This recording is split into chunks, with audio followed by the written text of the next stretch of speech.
Good evening, everyone. We'll give everyone just a few more minutes to get logged in, and then we'll get started. Thanks for joining us.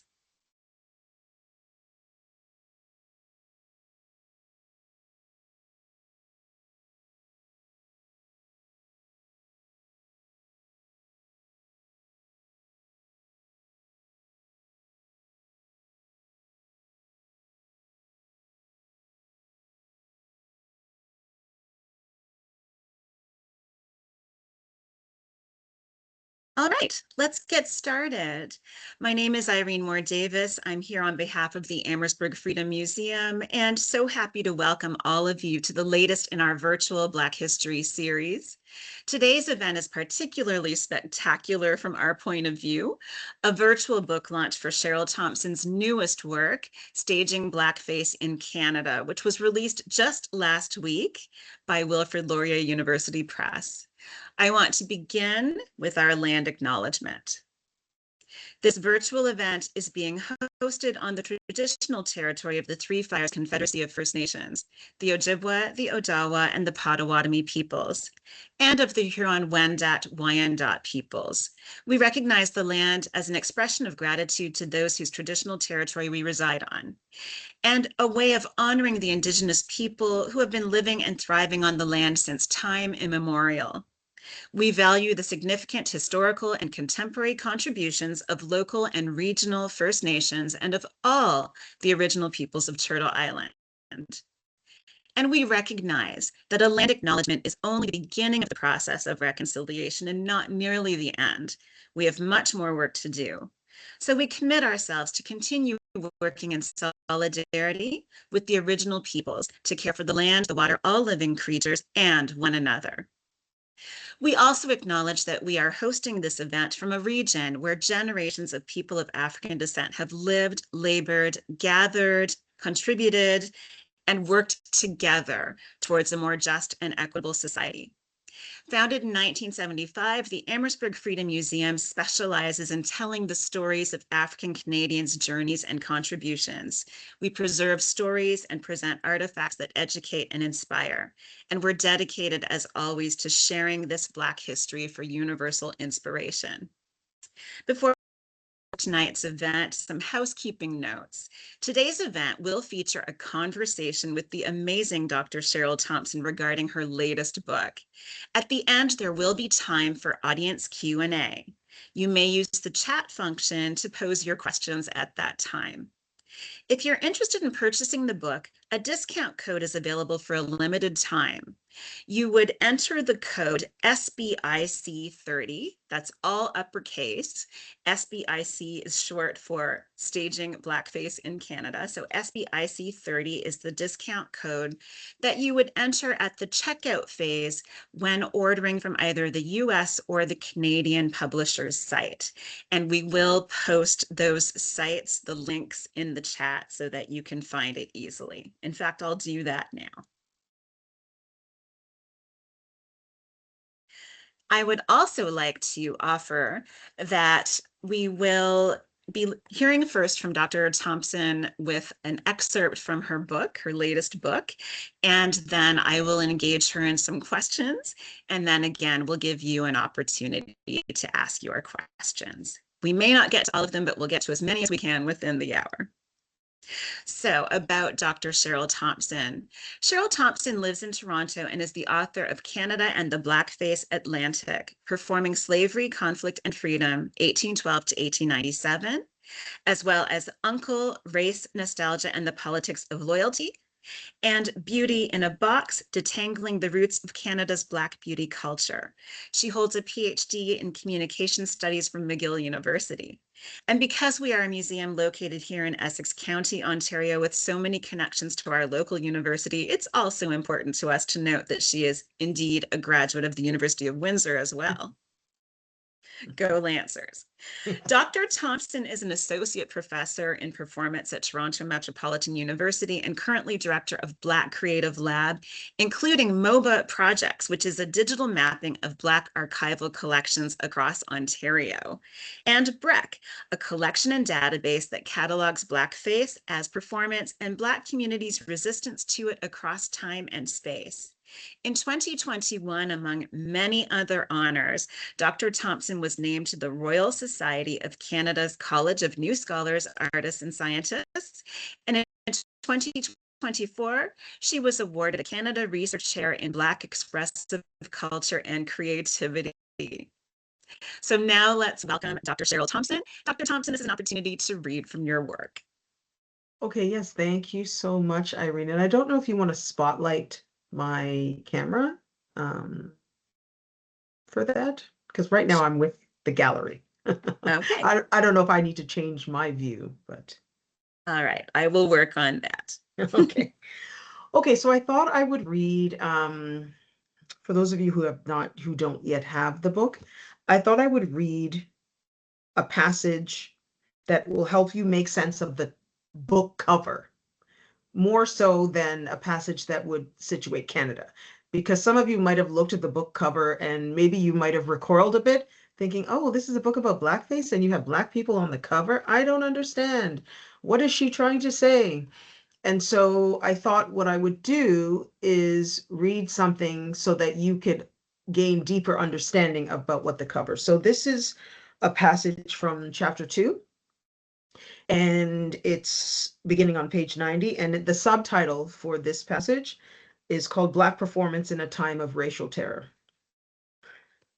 Black performers lived in a paradox at the turn of the 20th century, wherein their agency, representation, and freedom, real and imagined, sat in contradiction with one another.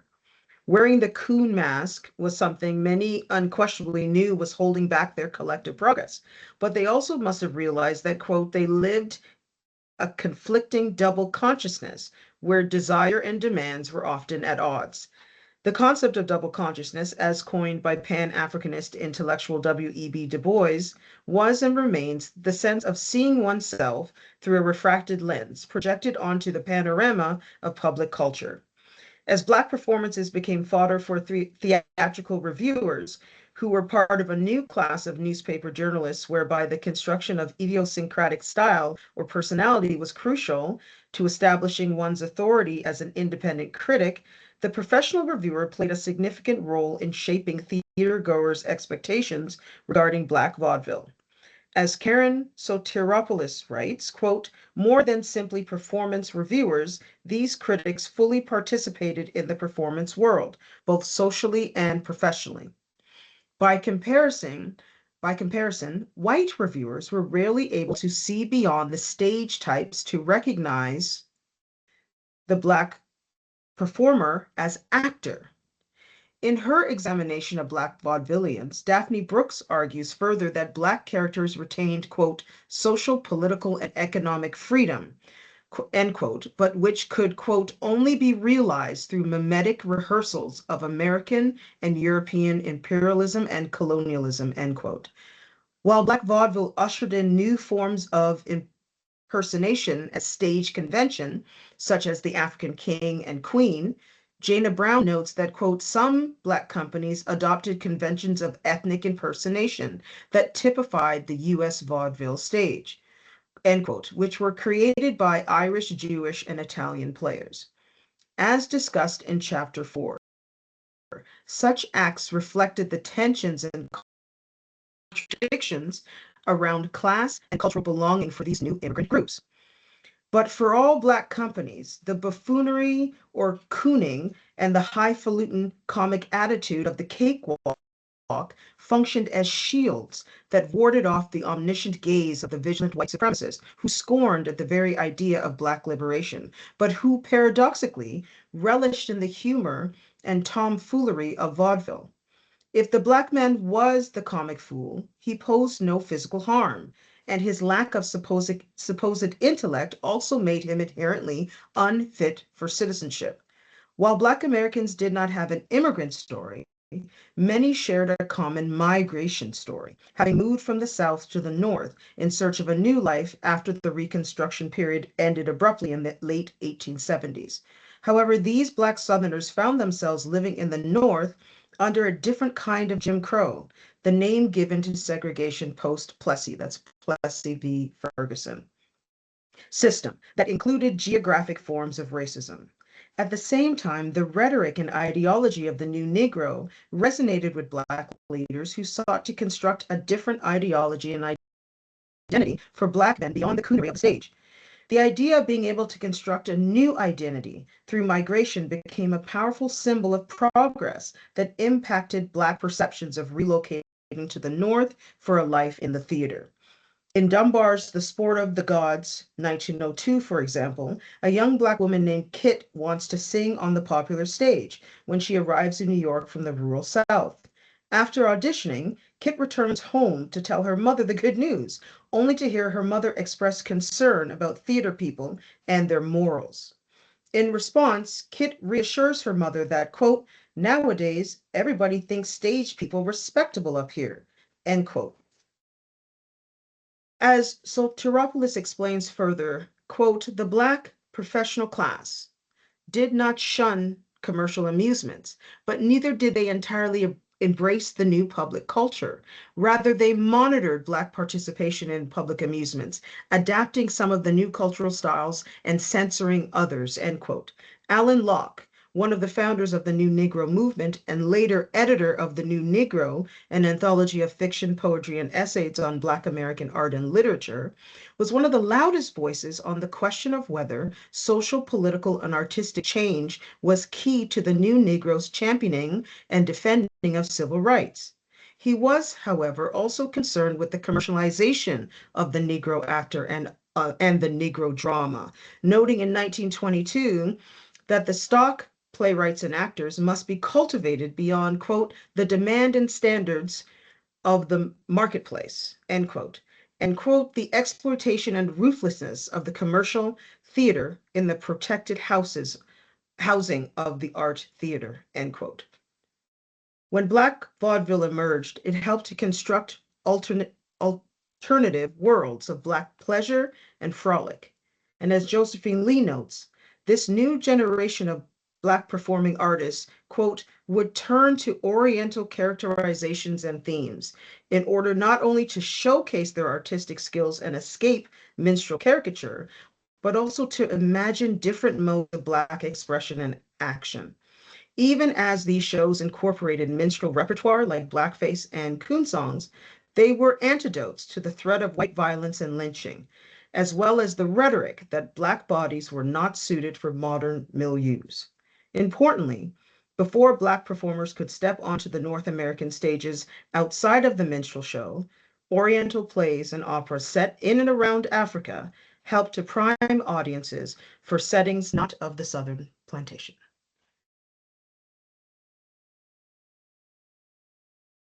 Thank you for that reading, Dr. Thompson. So, congratulations on this latest book. How do you feel having it out in the world? Relieved. I just feel, even reading that passage, a profound sense of accomplishment to be able to explain something that even in that passage, I feel people would understand how complicated what I was trying to do was to articulate. First, to understand it, and then to explain it in a way that anyone could pick it up and understand. I think I feel a sense of, okay, I think I did a good job with this one. Absolutely. How did you become so interested in media and performance, and how did that lead into such an interest in this particular history of Blackface or racial caricature? I mean, I think I've always been a music. I mean, you could see the vinyl behind me. I've always been a music person. Like my earliest memories of were my parents playing music.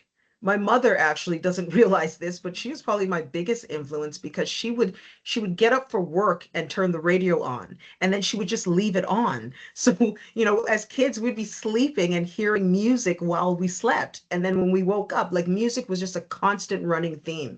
And then as you get older, you start to, I'm also the music video era. So then I started to attach that to people. And then you started to watch, you watch enough you see enough images, or you watch enough videos, you see enough films. I guess I just sort of have a mind of seeing patterns and seeing like, oh, that again, or oh, that person is playing that role again, or it's not even the role. It's like I would notice the type that Black characters were always playing certain types, or they were acting in certain roles that seemed to be designated in the script. This is a Black role, right? And I just over the years developed this ability to sort of spot it instantly and sort of see through, um, you know, the industry telling you that this is new when really it's just a repackaging of something that we've already seen before. And I also, part of the writing of process of starting to write these books, it really happened when I was teaching a course. And it was actually a week where we were talking about J-Lo. This was back when J-Lo was a thing that people, talked about in classes. Um, and it was this amazing article that I read, and it was the way the author, I can't remember their name now, the way they explained it to me, I was like, finally, I had my explanation of why I'm interested in this topic.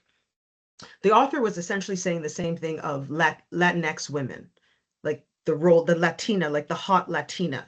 That was the discussion that they were around. But what the author said was white women play characters. Meryl Streep is a character actor. You can go through the list of them. Julia Roberts. There's so many. Whereas everyone else is a characterization. And once I understood that dichotomy, it's almost like the Matrix opened up and it's like, oh my gosh, I can see it now. I can see everything now. I can explain it now, really through reading that author's theorization of a totally different group, but I could just see how it related to the things that I was interested in. And so that was really, those two pivotal things kind of steered me in this direction. Very interesting. So, Staging Blackface in Canada can be described as your third book, kind of, on racial caricature, or blackface or minstrelsy. And it certainly builds on the two previous books, the most immediate previous books, Canada and the Blackface Atlantic, and Uncle, Race, Nostalgia, and the Politics of Loyalty, which at least in part addresses the way that Josiah Henson's legacy became wrapped up in these unflattering concepts of the character Uncle Tom. Right. So I'm wondering, with this book and the book that immediately preceded it, how did you come to the decision to focus in one book on the period 1812 to 1897 and on 1898 to 1919 in the next? Like, what was the significance of that line of demarcation? Right. So that was called in, people say you get lost in the sauce. When I first started writing this topic, I was lost in the sauce. I really wasn't sure where to start.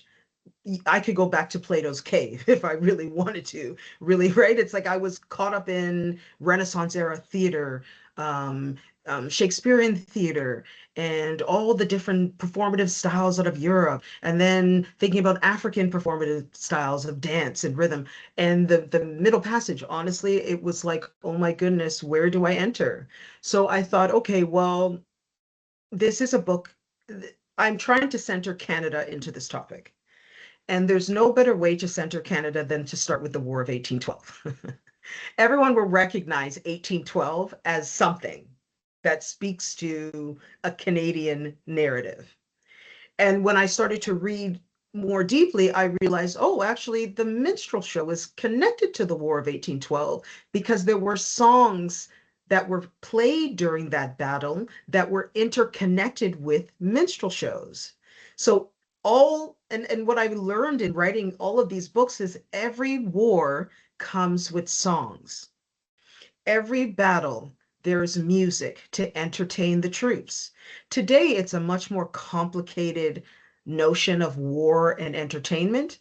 Like Bob Hope, for those old enough to remember, is not going to go into war zones now and entertain the troops. Like that whole dynamic is a dynamic of the 20th century. Well, in the 18th century, there was no such forms of entertainment, but they had sheet music that people could learn, and then they could replicate those songs in the barracks. And so that was kind of how I realized that I could start in 1812, and there was a justification that I could explain. In terms of this book, what happened was I did not intend to write this book. just like the book that I'm writing now, which continues the story, believe it or not, there is more to say. I'm writing the book that continues this story now, and I did not intend to do that. I thought I could encapsulate everything I wanted to say in one book. Like that was really my thinking, that I could start at the beginning, which is this 1812, and just take it right up to around the late 90s is really where I felt the story could end, because everything after then is really derivative. And then I was like, how in the world could I do that when historians in the room will know where the 19th century starts is not where it ends. It is a very different dynamic from the beginning to the end. And, and some of this is my editor saying, you got to find reviewers who are going to have the expertise to review this. So most people are in a time period. There's very few people who can, assess 200 years of history. They are usually comfortable in maybe a century or maybe a 50-year period, whatever it is. So some of it was just strategic. I can't write a book that's 300 years, spanning 300 years in this topic. It's just not feasible. And so I realized that there's a special moment, and I do explain this in the book. I can't recall if it's in the preface or in the introduction, where I explain that this is a unique 30-year period of time that is very different than the preceding 60 years and very different than what happens in the 1920s onward. It's just a period of time that we don't talk about, that isn't really taught in schools. There isn't, even Hollywood rarely produces movies that are set in this time period. I think about Sinners. It's like they had to set Sinners in the 30s so that people would kind of understand everything. Really, that movie probably should have been set in around 1900, but we don't have any consciousness around the turn of the 20th century in terms of Black storytelling. So I recognize that this was a gap. This was a gap in time that, for it to be consumable to a reader, should just be isolated and shouldn't be linked with the first book that is really covering a particular moment, even though the first book does go to 1896 or 1897, I believe. The bulk of that book is set in the mid 19th century. And so it just made sense, and also my editor was like, give the reader a break. It's a lot to absorb, and it's a lot of information. And one of the things I've learned through the process of writing, even the books that you've mentioned before, is that someone can really only absorb so much in one tome. You can't, don't be trying to play the drums and the trumpet and sing and the xylophone. It's just too much for people to absorb. So that was also a strategic thing to say, I want the reader to really focus and not be distracted because, by chapter 5, they forget what chapter 1 was because so much time had passed. Okay, very good. So, for those who prefer to think or say that there's no history of blackface in Canada, you've certainly disproven that notion. You have examined the evidence of blackface performance not only across multiple decades, but indeed across the entire country, from British Columbia to the Western provinces to Ontario to Quebec to Atlantic Canada. When you began this research, were you expecting to find such a widespread engagement in these practices, or was this to any extent surprising to you? It wasn't surprising. I think this whole journey of writing these books, the biggest shock is that there's just so much of it. It's not finding it, it's the quantity. I mean, I always say to people, it would be like coverage of the Blue Jays. If you were to go into the archive, you would expect coverage of the Blue Jays, right? And you're going to notice that there's so much coverage on the Blue Jays during certain periods of time. Well, this is what this is. I mean, blackface was like the major sporting event of the era. I hate to compare it to sports, but it's kind of the best analogy, where people are writing about this thing every day. And it was just, to me, the real shock is the commonplace of it. Because in our era, to mention this topic is people to recoil. Whereas 100 years ago, it's everywhere. So that's what as an academic, that's what I'm interested in. How do we go from recoiling in the present to 100 years ago? It's in everything. It's in the morning news, the evening news, it's on the billboard. It's what children are doing at school. It's what adults are doing on the weekend. I mean, it's just everywhere. And then all of a sudden, I guess 4 generations, it's a dirty little secret that is hidden away completely, and most people don't even want to talk about it. I just find that to me is a phenomenon that requires explanation. And I think that's what really has shocked me of the topic. It's how can something have been the most popular form of entertainment 150 years ago to being a secret? I mean, I don't know why. I mean, it's hard to say. It's like saying, why does an artist work with acrylic and one decides to be a sculptor? Who knows? For whatever reason, that form is just appealing to you and it draws you in. And I think knowing that there was just, when I started to dig, so much of this topic that no one has really ever tried to make sense of, I guess I also like the challenge of it.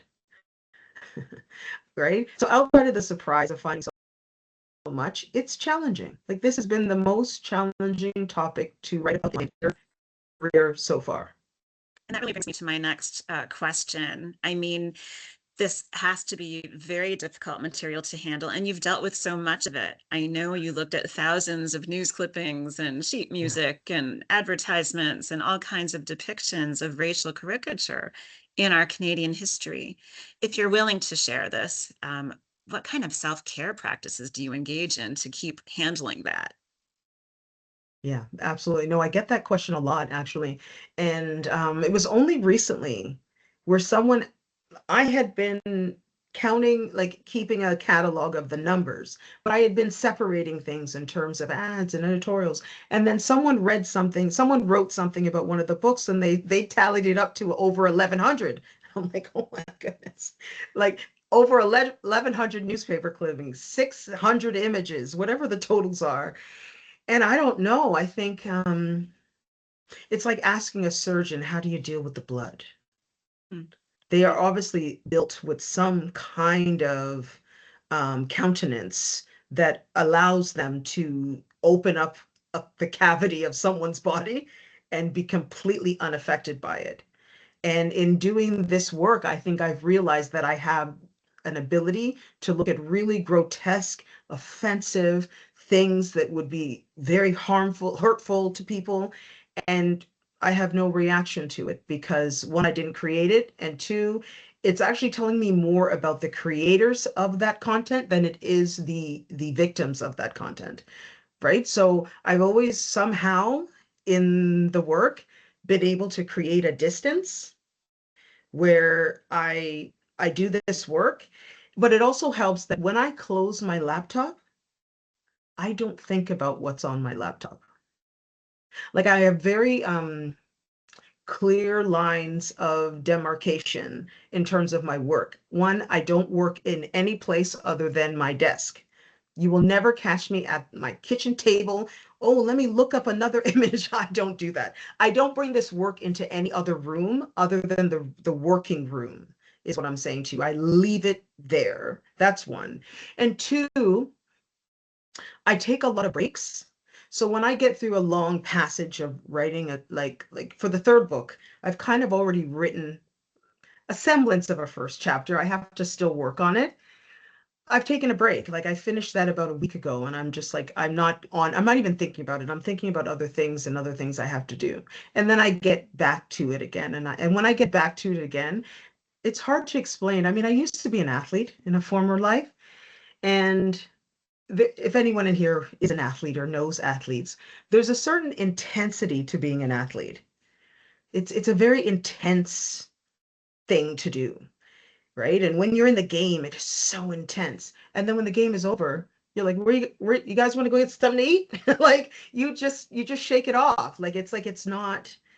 And I say that now, but when I was 14, that was very difficult to do.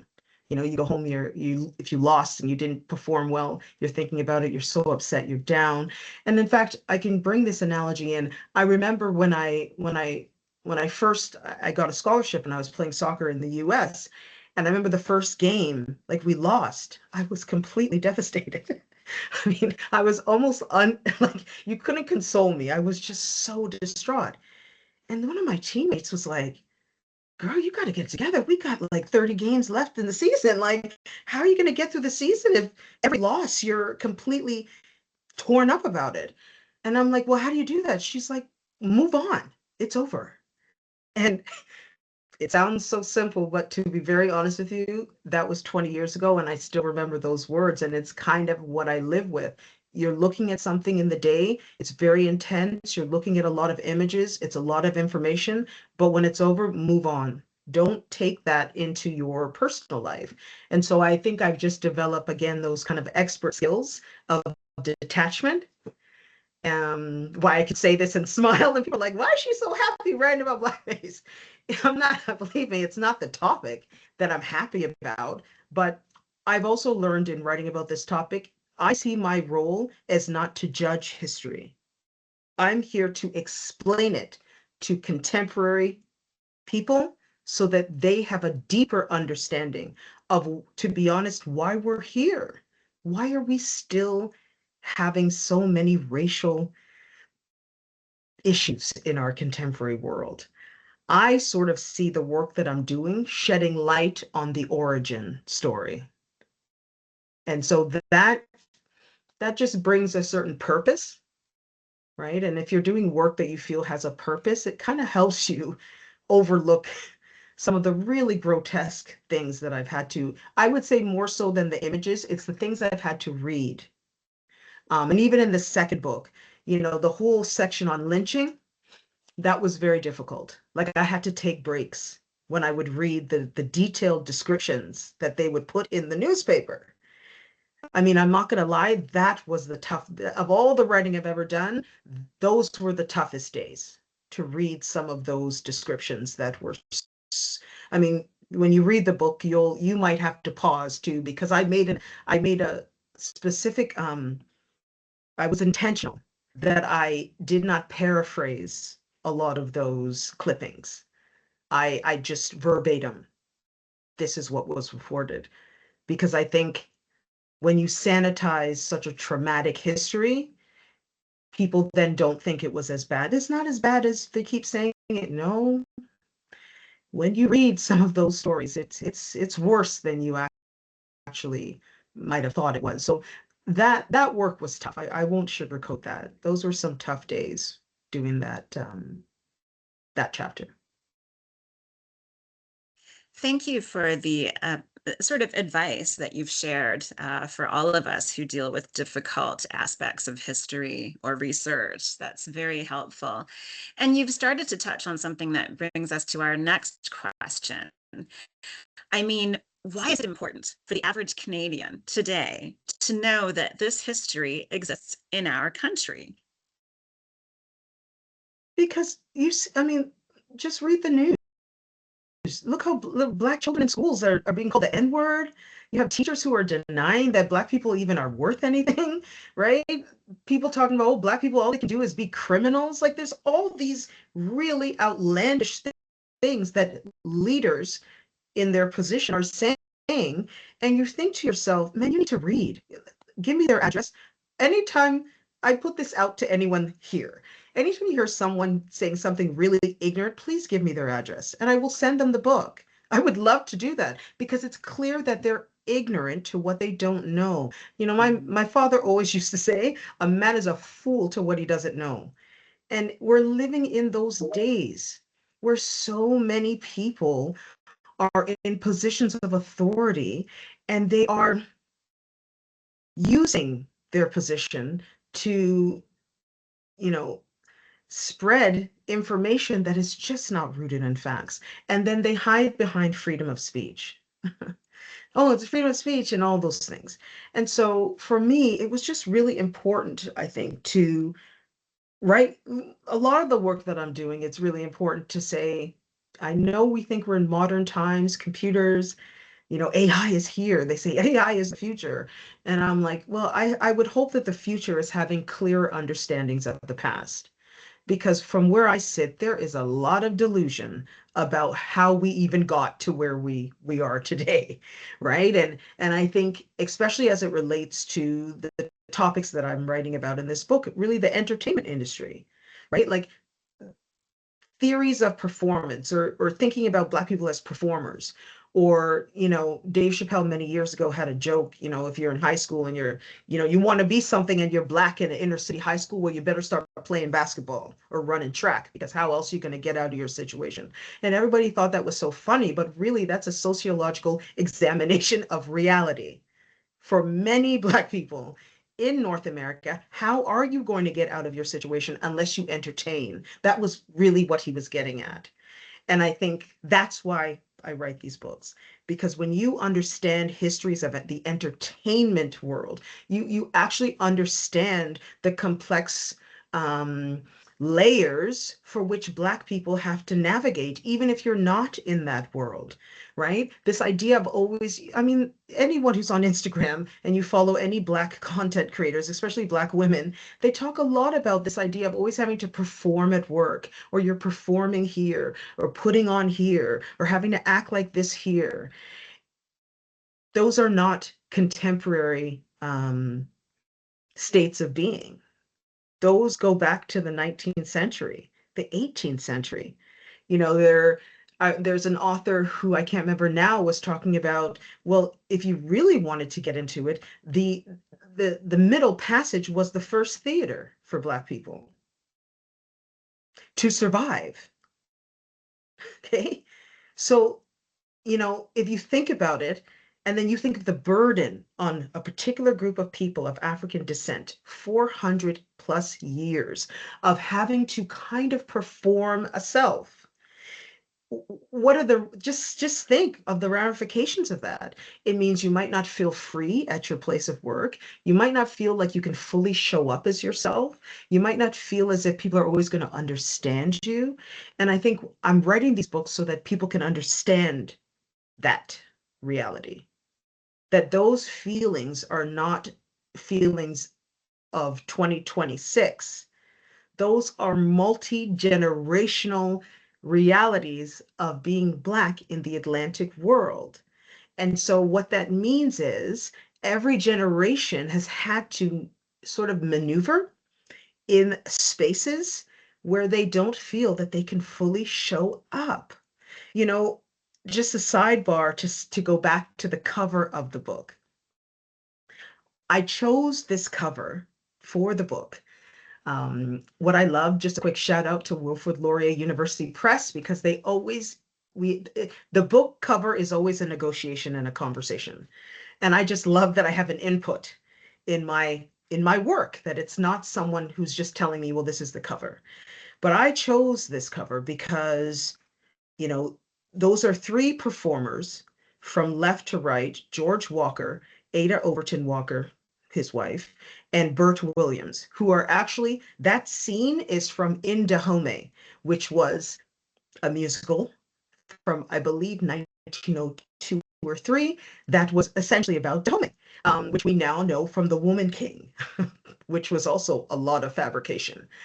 But I chose this because don't they look happy?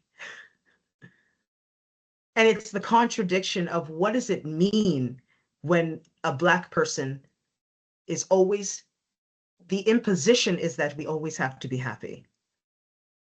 I've actually worked in places where someone said, you don't smile enough. We need to see you smiling more around the office. Where does that come? So why write this book? Because where does that come from?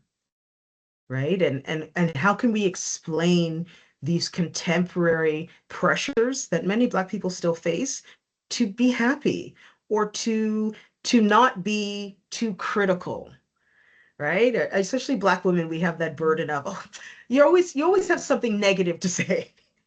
And is it that we're saying something negative, or is that you'd rather us just sit here and smile to make you comfortable? Like, there's a difference, right? And I think um what I've the journey of my own education and writing these books is just realizing how complicated racial histories are.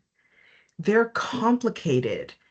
You know, at the same time, you look at the cover, you're thinking, why would they perform in such demeaning ways? But does it change it at all if you knew that they wrote it for themselves and that Black people were barred from the legitimate theater? They could only sing and dance and tell jokes. Those were the rules, or else you did not perform, right? So does that change now how you look at them and understand the constraints that they were living under in their time?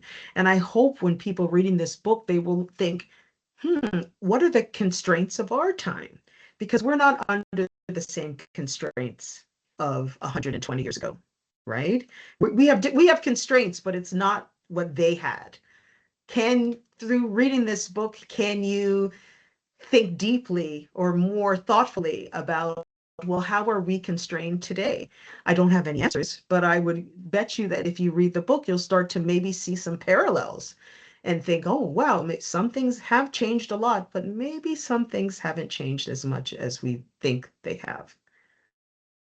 In the period that you cover in this particular book, the 1898 to 1919 period, very important dates, what were some of the ways that Black communities and individuals were resisting these narratives, these stereotypes, these caricatures, and these kind of performances? And how were they, in some cases, engaging with them to their advantage? Well, it was kind of also in the quote that I read, right? Where you had, this is the emergence of the Black press in the US, um, and the emergence of the Black critic. You don't have this as much yet in Canada, but in the US, you have Black critics who are saying, as much as it's great that we're seeing all these Black musicals, they're cringing at the blackface, at the mimicry, at the caricature. They're wondering, is this the only way that we can progress as a people? Is this what really, and again, I say, think about today. They're kind of asking the same questions at the end of the 19th century. Is this what inclusion looks like? Is this the new Negro putting on and smiling a lot and being happy when people are being lynched down south, or people being lynched in Delaware, not in the south? Is this where we're at? So you have that, but at the same time, some of these playwrights, like Bob Cole is one that comes to mind. He did his best. He didn't want to continue to perform as part of these showcases where it was really just a minstrel show that was dressed up. He tried. So what he did was he would often conflict with the white managers of these shows. And at one time, he conflicted so much and he was arguing and debating that they had him blacklisted and he couldn't perform and nobody would hire him. And so what did he do? This is where Canada does come into the story. The Canadian stage was not a segregated stage in the same way. Theaters did not have rules about who could be on stage and who couldn't. So a lot of these Black playwrights realized, you know what, we could actually debut our show in Montreal. We can't work on Broadway. Let's just go to Canada and debut there. And every time they debut in Montreal, sold out audiences, then all of a sudden it would have the New York debut. So that was kind of one way where, they found Canada to be the Canadian stage, the theater in Canada to be a little more open to their ideas. And they didn't have that pressure of the white manager basically telling them they had to perform as a coon, essentially, that they could go on stage and try out so many new ideas. If you read the book, I talk about a lot of Black musicals that would be surprising to some people, that they actually had one called The Red Moon that was set on Hampton University campus, which is what is it, a HBCU. HBCU. And it's an interracial story about an Indigenous woman and a Black man, and there's all these like interracial, and then they're traveling to Africa. I mean, it would be really shocking, I think, when people read this, the storytelling that they had within the parameters that they had to work within. So as I said, they couldn't do a drama. They had to sing, dance, and there had to be comedic elements. the stage was kind of limited to them in that sense. But they didn't say that they couldn't do topics of their choosing. So, you know, these Black playwrights, they were some of the first to say, well, let's go to Africa. As Black Americans, let's set this entire story in Africa. Or better yet, there's another Bandana Land, which is really about a Black park where they wanted to build an amusement park in this Black space. And it's about them negotiating with these like corporate white people about taking over their space. Again, this is in the early 1900s. You just wouldn't think that they would be having all of these stories that wasn't just a mimicry of themselves. So I think when you talk about resistance at this time, it's very different than in the first book where you have sort of Emancipation Day as a kind of resistance, like the taking of a public space in the 1860s, 70s, 80s. And at the same time, you also have the Jubilee singing, taking to the stage around that same time. So providing, singing songs of really freedom and spiritual songs. By the end of the 19th century and the first couple decades of the 20th century, that's kind of gone. That those things are still happening, but they're not catching the public's attention the way vaudeville is catching the public's attention. So what you have is like Emancipation Day and Jubilee is really becoming community events, right? That are like in Black community. And the Jubilee start to go to churches more than, you know, halls, right? So they start to perform to Black communities much more, which is great. So that sort of happens. But in terms of Black people resisting at this time, it's a complicated, I think this time period is complicated in terms of resistance because there's so much hope. The new Negro was not just a term. You know, that 1900 when W.E.B. Du Bois has the Paris Exposition and he debuts like the new Negro was a photographic series. I think there was so much hope that the new century was going to bring change. So much hope that I think for about the first decade, like that 1900 decade, I think people were kind of just focusing on it's a new century, it's a new Negro. We have a Black press. You know, there's a optimism, and then it sort of hits them around 1910 or so that, oh my goodness, things are not really changing. If anything, you know, the founding of the NAACP in 1909, it was really the concretization of we gotta do something. We need an organization. We can't, individuals alone are not going to change the plight of the Negro. We actually need an organization that can work on the structural changes and be there to advocate for us. So I think post 1909, you really start to see a change in terms of the political culture of Black people in North America. But from around 1890 till then, it's kind of that's why you don't hear a lot, right? I mean, you hear about the Niagara movement, which I think was in 1905, but you don't really hear, there isn't a lot. And of course, we have Ida B. Wells in the 1890s doing that amazing work documenting, right? All the lynching, and there's a lot of documenting going on. I just feel like that period, people were shell shocked because they really believed that they would see a level of freedom in the new century, and it just never really seemed to come. Amazing. Audience members, do you have any questions that you want to enter in the Q&A? This is your chance. While we're waiting, I will ask one more question on my own behalf. Sure. I mean, certainly there's such strong alignment between certain phases and moments in the history of the lived experience that people of African descent were facing in Canada, and themes and things that were emerging in these blackface performances, minstrel shows, etc. In the book, you talk about things like the alignment between certain developments in theater and entertainment in relation to moments like the Order in Council banning people of African descent from entering the country and so on. Was there anything that really struck you as particularly fascinating or astonishing about sort of the alignment between those dates and things that were happening in Canadian history? Yeah, I mean, I think, as someone who's been studying Black history now for over 10 years, I knew a lot of the things that had happened in terms of people pointing to laws that were, or the Laurier government had implemented certain restrictions on Black immigration. But no, what I realized in writing this book is that I think I might be the first person to connect that to performance, to connect that directly to the theater and not just politics or sort of the wider milieu of the time. And I think in connecting a lot of those things to, and I think there, I can't remember what chapter I do this where I talk about, it's almost like week by week. This happened, and then this happened, and then this happened in around the same time period, months, in that like 1909 to like 1911.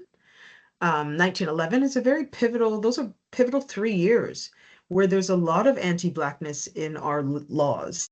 And at the same time, there are these shows. And I think what I was trying to also get at in the book, to be honest, that kind of surprised me, I guess I just didn't realize how contradictory the times that I was writing about really were.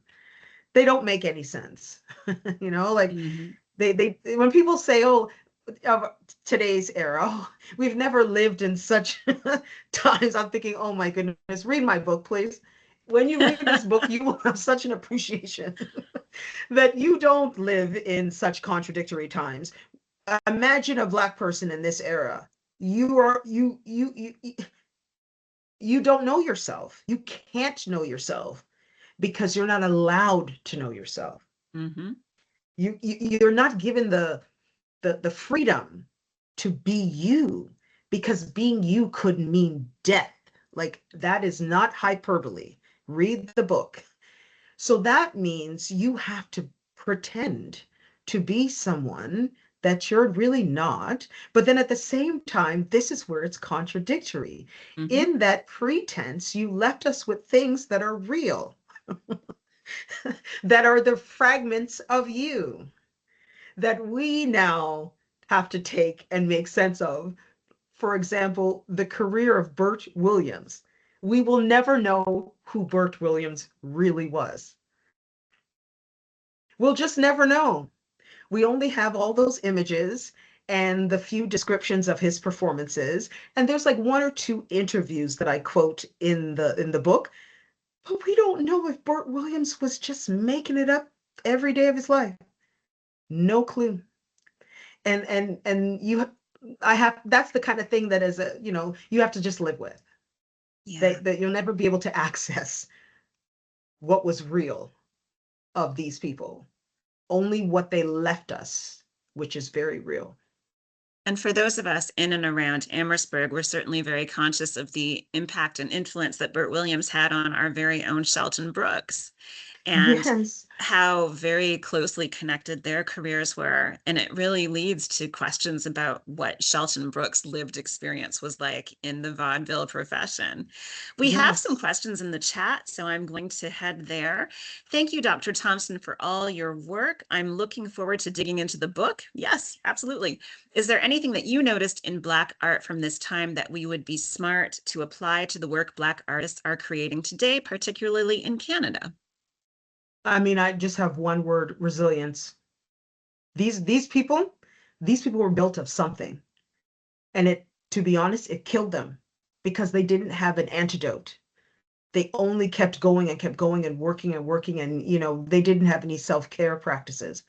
But they were so determined to get their stories out there. If it wasn't choreographers, playwrights, the folks who wrote the song book, lyrics, stage design, costume, I mean, they, I wrote this book and I'm inspired by these people because they did all this when terror was outside the door. They still did it. And I think that's what it is. You know what, to sum it up, they still did it with everything. The Klan, lynching, Jim Crow, no voting rights, segregated seating, they still did it. I mean, to me, as a Black person, that's inspiration because it means that we have something in us that nothing can kill. Even the worst of circumstances, it's like the creative energy is still there. I mean, I just can't say enough. It really makes you sit back and think on those days when it is tough and there's a lot going on in the world and there's a lot on the news and people are very, oh, it's so depressing. I'm thinking, no, no, no, no, no. There's really no time to be depressed. There's only time to act. There's only time to think about how could I still be me and make a difference? Because those people lived at a time where there was really no reason for them to try to do what they were doing because the outside world was really not encouraging of that, but they still did it anyway. And time for another question. What do you think led to the eventual shift in society's behavior where blackface eventually fell out of fashion and became a thing to keep secret? Well, that's the third book. Ah, So we'll have to wait for the third book. And by the way, I do talk about Shelton Brooks in the third book because he comes up a little bit later in time. Yes, that's the third book. And nothing, you have to understand, nothing ever goes away. It's like no. saying, when is my memory going to go away? Memories only fade with illness. They don't Mhm. just fade on their own. So blackface has never gone away. What has changed is our cultural understanding of Black people. And in the 1960s, that was the biggest shift. When Black people demanded rights, suddenly it was much harder to put blackface on and go down to your church on a Sunday and perform at the church. How can you do that when you see Black people protesting and demanding rights? It just became harder to ignore that this was something about this act is racist, full stop. Before then, there was really not a consciousness. So one of the things that the third book will do when I get there is really explain in a different way, I think, the civil rights movement. People look at the civil rights movement as a movement demanding Black political rights. So voting rights, housing rights, yes.